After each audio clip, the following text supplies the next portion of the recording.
They say relationships come into your life for a reason or a season or forever, right? And just because that gets cut off, it doesn't mean it has to end in an explosion.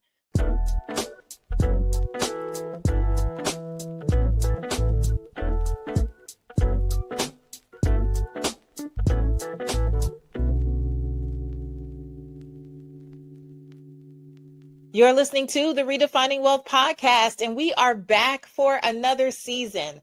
I can't believe in just 2 weeks, we will officially be 8 years old.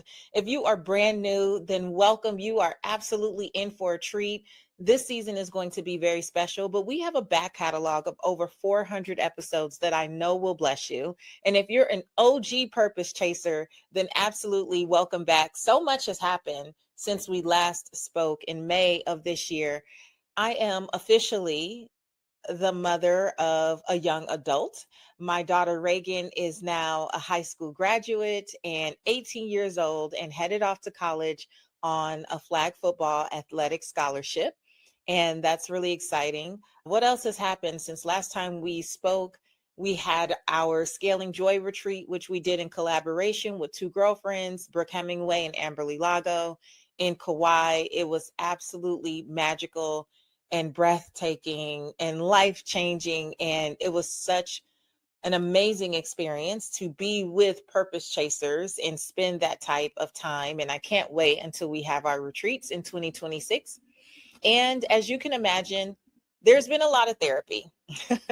There has been a lot of therapy that has happened because as much as I'm grateful for all of the things, you still grieve, right? Two things can be true. You can hold gratitude and grief in the same experience.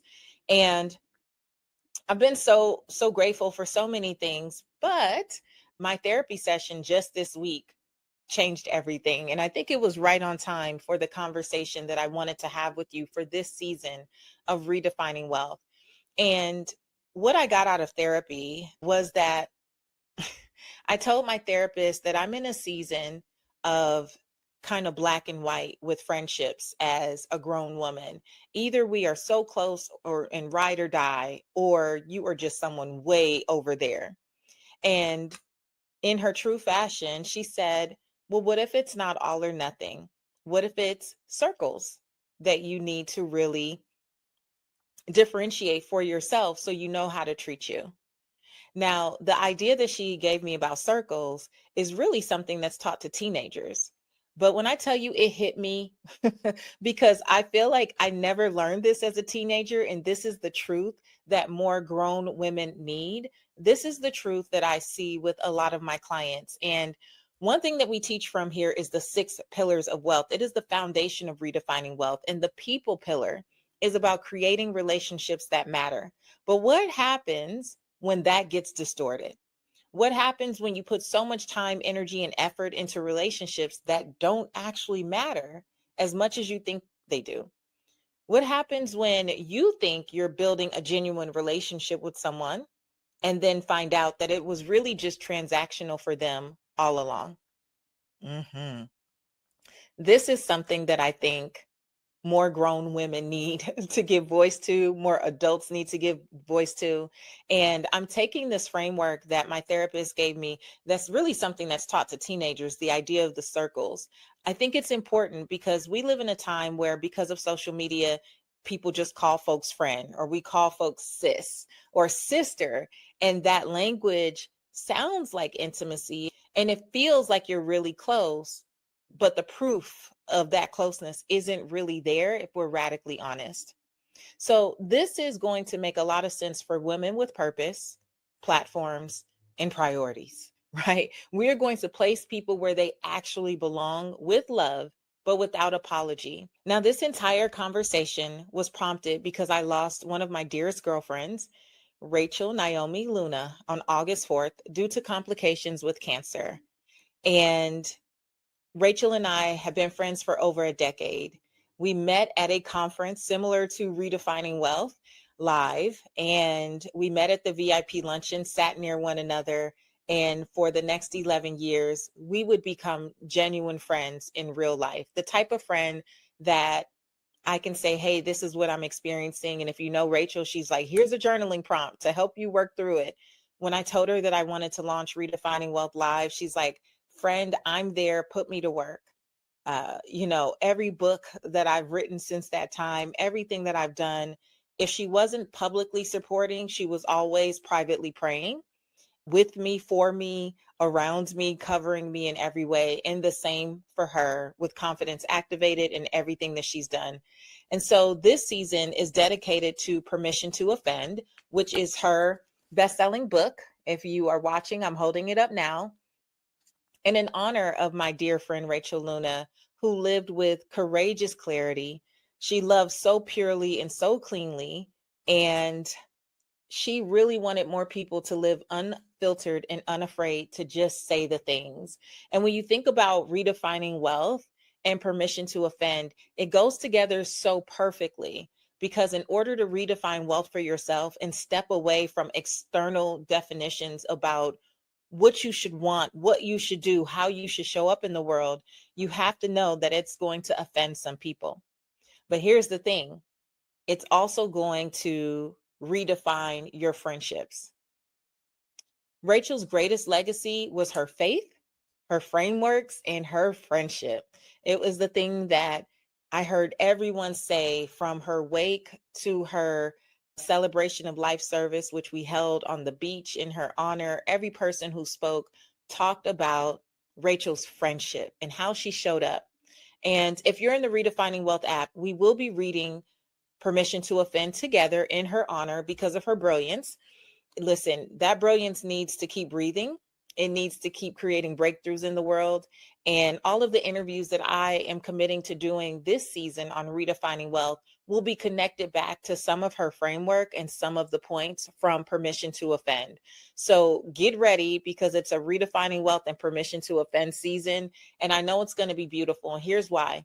If you've ever felt used or confused or heartbroken because you gave someone core level access, which we'll talk about, but they hadn't really earned it, this episode is for you.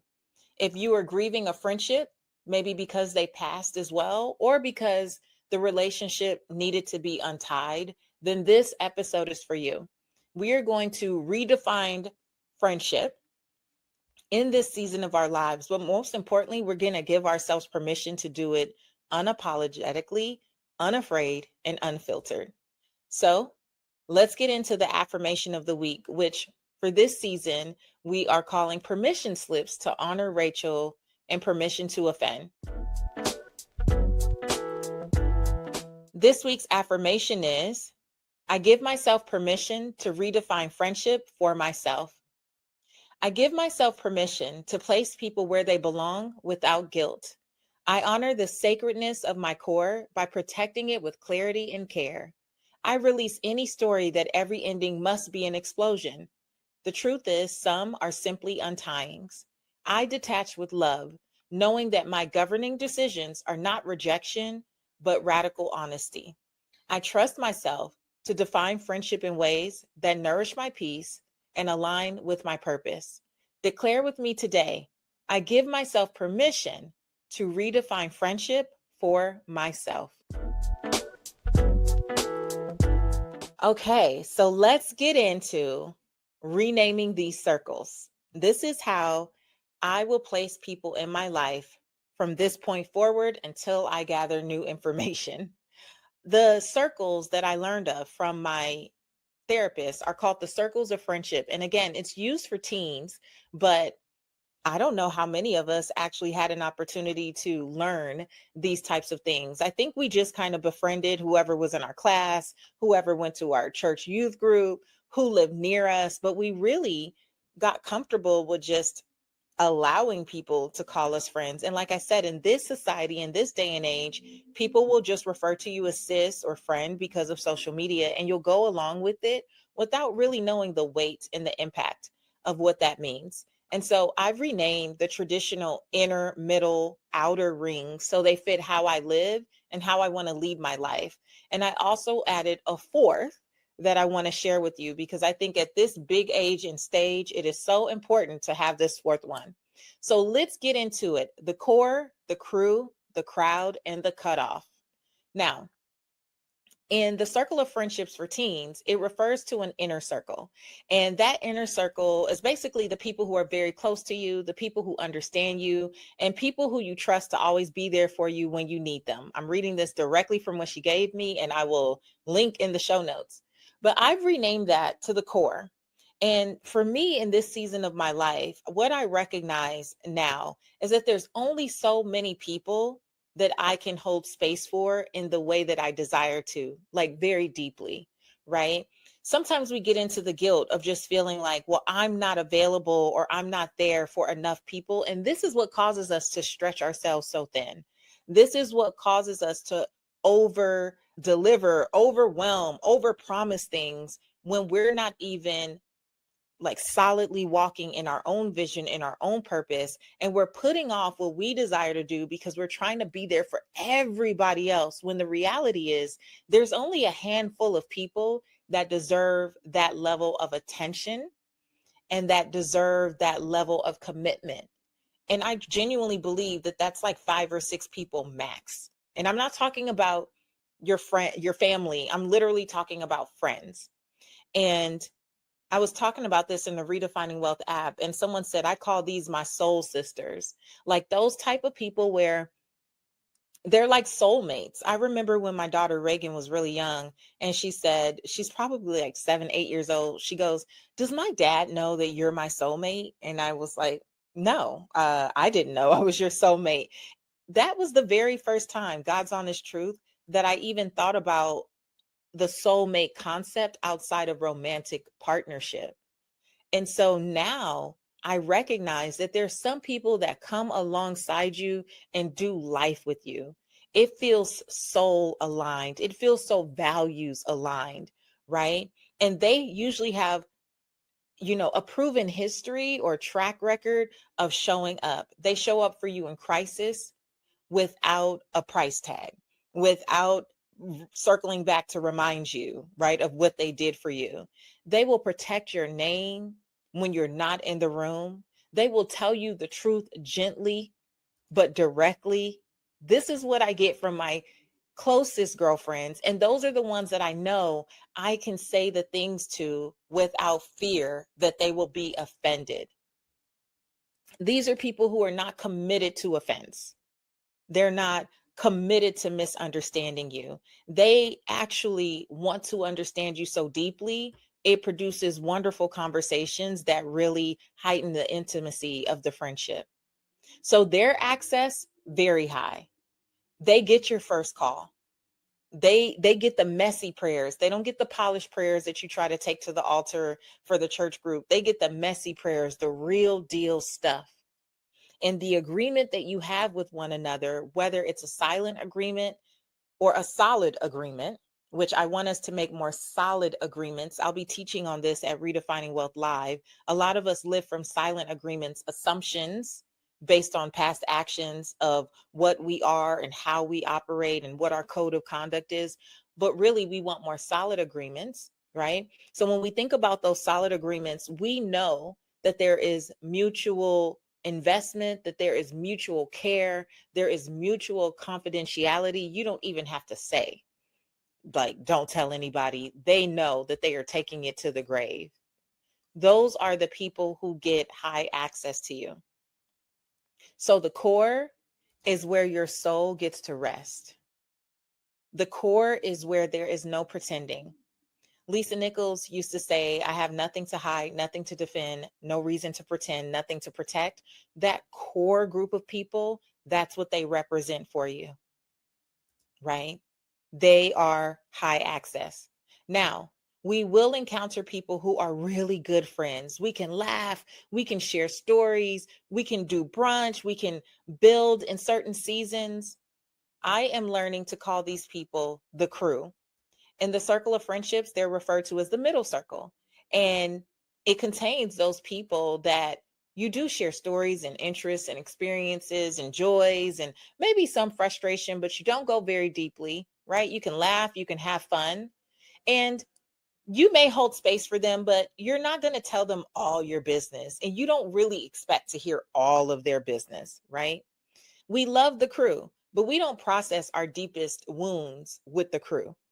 And that's not any type of shade. It's just stewardship. Because again, there's only so many places that you can genuinely feel free to fully be yourself.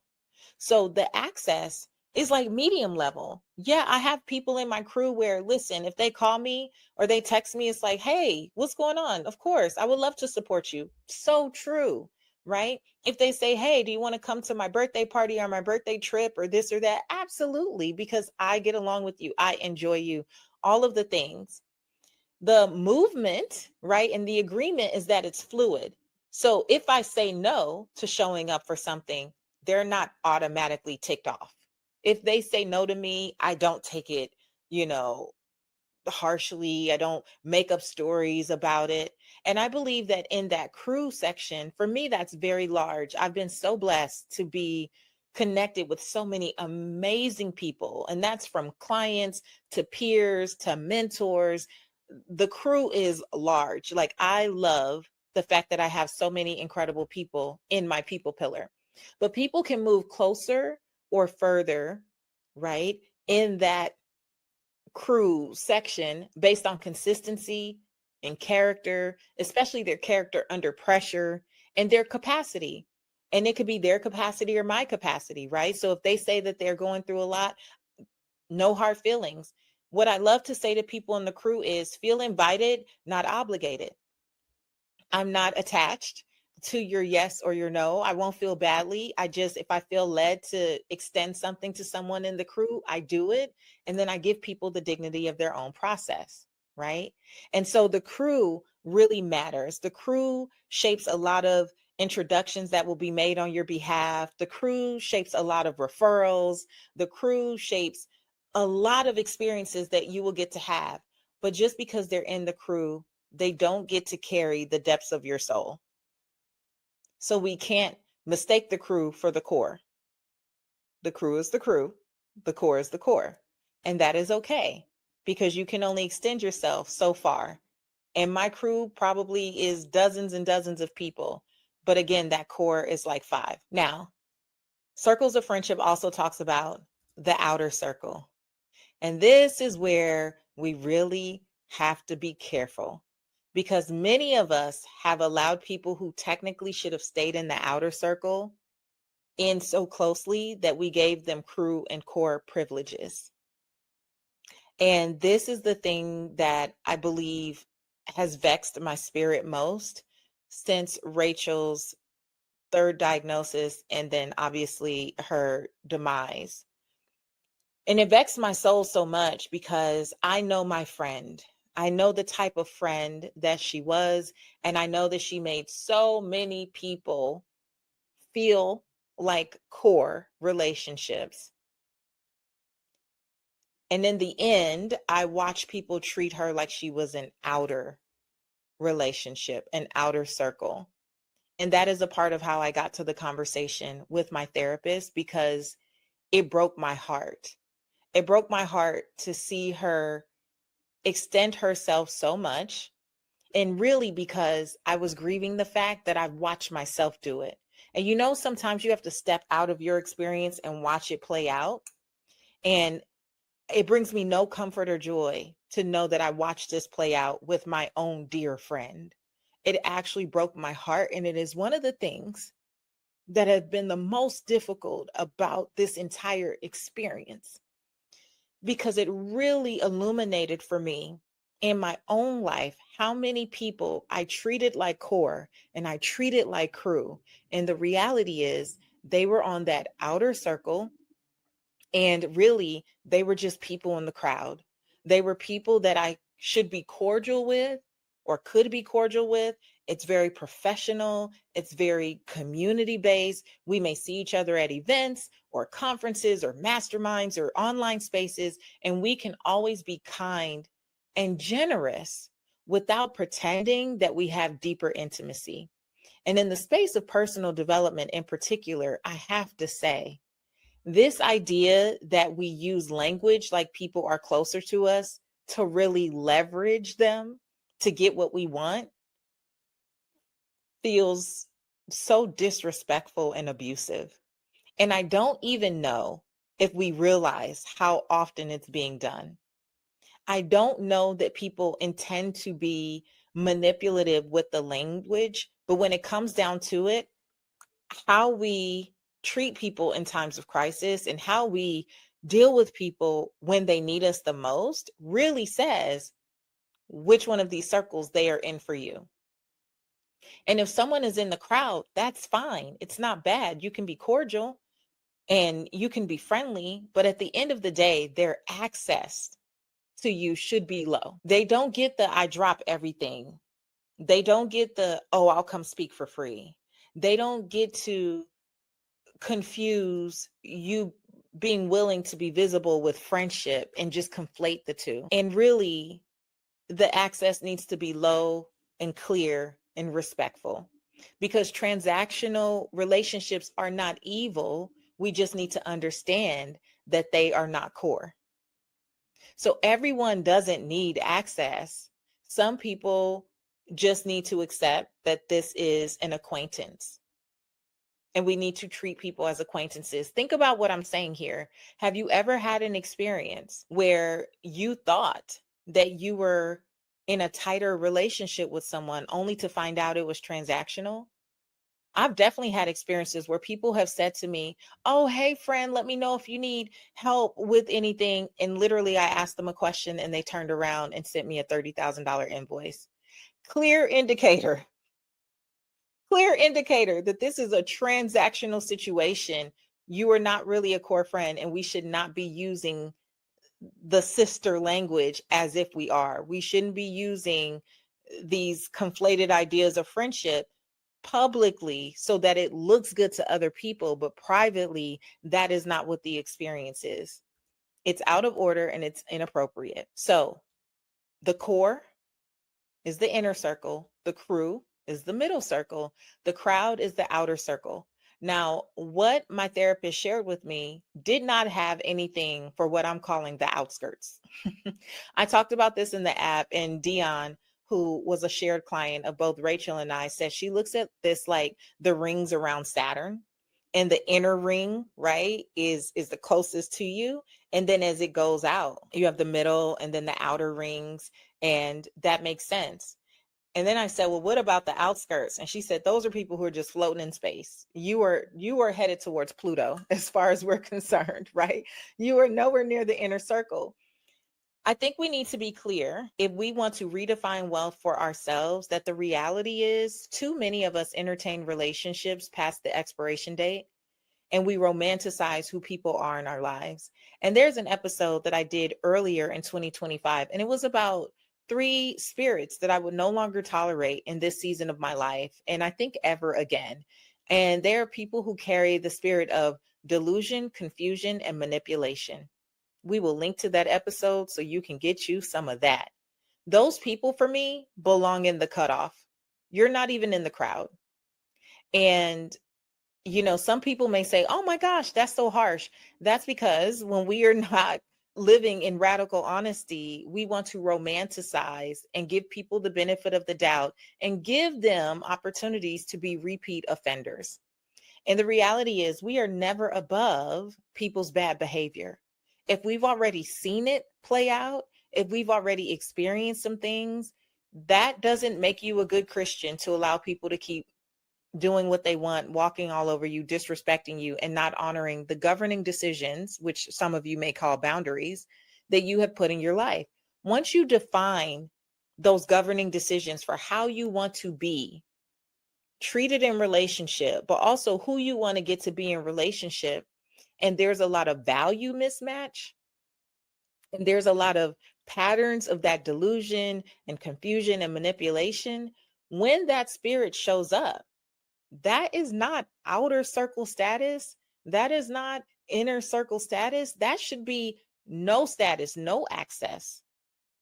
There's no re-explaining. There's no mediation. And this is the thing. I think a lot of us don't want to acknowledge that because we don't want to sound mean. We don't want to sound rude. But the reality is like Maya Angelou says, when people show you who they are, you get to believe them. And think about the loops of angst and frustration and just not feeling good in your body that happens because you keep trying to force relationships with people who should be in outer space. They should be in the outskirts. Every cutoff does not have to be an explosion. I think we need to go back to recognizing that just because a relationship no longer works for you, right? They say relationships come into your life for a reason or a season or forever, right? And just because that gets cut off, it doesn't mean it has to end in an explosion. Some endings are just an untying. Some endings are you just being clear about what you're seeing, what you're dealing with, and removing yourself. The thing about boundaries, which again, Sherry Salata taught us here at Redefining Wealth to call that governing decisions. The thing about those boundaries or governing decisions is that it's up to us to enforce it. So once we're clear about how we want to be treated in relationship, once we have redefined friendship for ourselves as grown people, and people have proven that they do not want to participate. They do not want to adhere to that. They are not looking for mutual understanding. They are not looking for mutual consideration. They're not looking for mutual respect. And it does not feel good in your heart, in your soul, in your body. We have to be willing to give ourselves permission to release them to the outskirts. We don't have to burn the bridge, but we can untie. And untying requires that you detach from all of these ideas that you will be the bad person because you no longer allow people to disrespect, dishonor, or dismiss you and your feelings. When we untie the knot, we can just let people drift right into their rightful dock. And some of those rightful docks are literally just out in space, right? People will move in and out of this, right? This is a continuum. This is not a courtroom. This is not a mandate. People will move. Crew people can earn core if they are consistent and if they hold what you share with them confidentially. Core can become crew if they start to breach, your trust repeatedly. The crowd can drift closer, in a certain season. People are going to flow in and out of this, but at the end of the day, it is up to us to understand how we manage our time, our energy, our resources, and our talents based on where people fall. And if you're like me and you're in an industry where the word sis and friend is so thrown around and people just say, I love without even really knowing you. And it doesn't feel sincere and it doesn't feel genuine, especially in a time like this. I wanted to give us some language so we can start interrogating and questioning. I wanted to give us an opportunity to start this season with a people pillar conversation because I share this in the daily lives that I do in the Redefining Wealth app.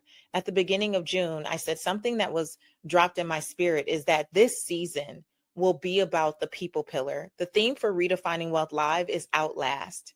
And Outlast is not just about surviving, it is surpassing any and everything that is happening in this season to be a distraction. And the way that you're going to surpass and thrive beyond what we are experiencing collectively is the people in your life, because the people in your life are either helping you expand your vision, your language, the way you think, the way you react or respond, the access to opportunities that you have, or they are contracting. And a lot of people who are in the should be cut off are people who are contracting your vision, making you shrink. A lot, they don't make you shrink, but the relationship makes you want to shrink, makes you want to play smaller, dim your light, question yourself, question your gifts. Am I doing the right thing? Am I worthy? We don't have the capacity for any of that in this season. If we're going to dream a new dream, if we're going to redefine wealth, if we are going to live from our ignited aligned visions, if we are going to make sure that with this one life that we get, we show up every day ready to give God something to bless and play full out, then we have to manage our time. We have to be great stewards of the time that we have and the people that we allow on our lives are the ones who really dictate and determine what that looks like. When you think about all of the hours, the weeks, the months, the years that you have spent pouring into other people's vision, only to find out that they saw you as transactional and never truly a relational, tight friendship or partnership. Think about all of the hours, the resources, the time, the talent, the energy that was expended on people who were not your core. They were not even in your crew, but they took up so much of your time because you allowed them to.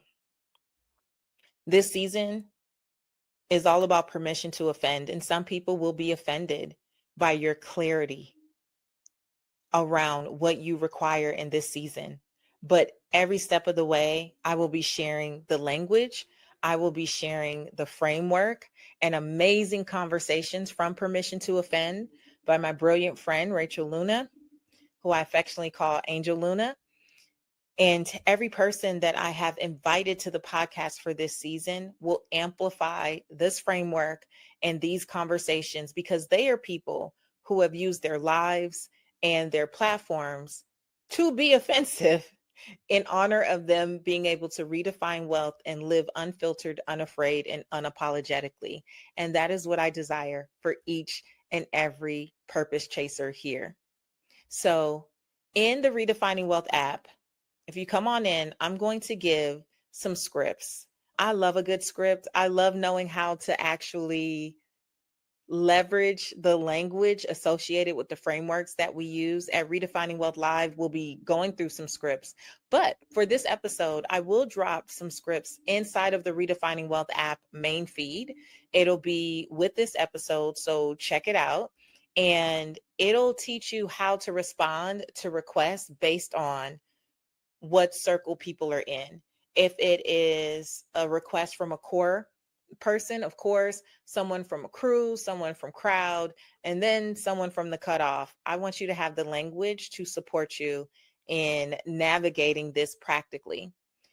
Super excited about this season. Thank you so much for joining me for the very first episode. If you didn't know, I am still in the middle of our 365-day consistency challenge. So yes, I still go live in the Redefining Wealth app every single day. And at the time of this recording, I'm around day 247 or something like that. I've been live every single day because I felt that there was something God was needing to pull out of me in this season. We have purpose chasers who are becoming more consistent in every area, from journaling to walking to praying to meditation to spending time with their children. It's whatever it looks like for you. For me, I was being led to go live in the app every single day to really just build that community and pour into purpose chasers. And we have them tuning in every day from all over the world. So you are welcome to join that space while it is still free and complimentary. And the lives exist there for 14 days before they are added to our vault for our paid community. But come on over. If you haven't downloaded the app, turn your notifications on and get on these lives. I love your feedback. I love how you give me an opportunity to coach in real time, to share real time lessons and things that I'm processing. And there's so much there that may never make it to the podcast. So I really suggest you come over and meet your peeps. It's a beautiful, beautiful space. That's it for me today. Until next time, as always, I want you to go live your life's purpose, find fulfillment, and earn more without ever feeling like you have to chase money. I'll talk to you later.